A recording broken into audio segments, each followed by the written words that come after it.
Idinaan naman sa pagbuo ng isang rap song ng isang grupo ang pag-alala nila sa kaibigang napatay ng pulisya noong isang taon dahil sa pagkakasangkot umano sa ilegal na droga. Balitang hatid ni Trisha Zafra.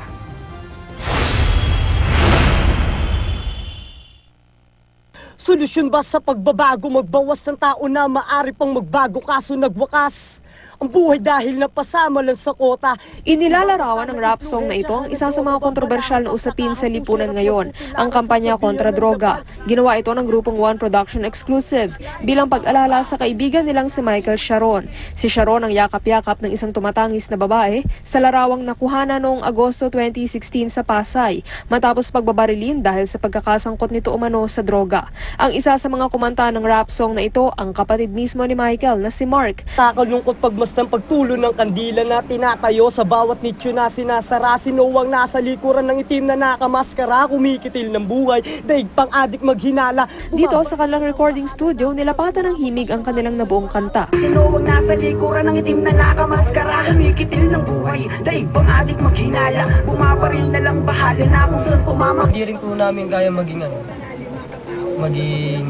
manhid na lang po sa mga nakikita namin.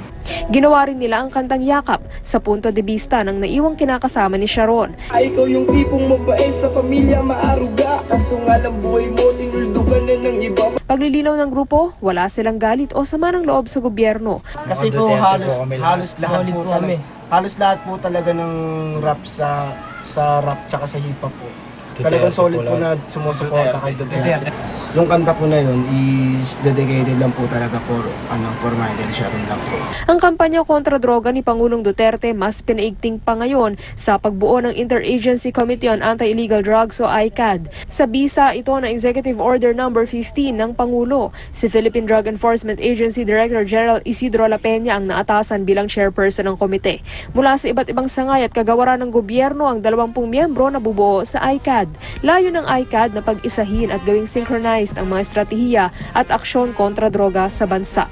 Trisha Zafra, GMA News.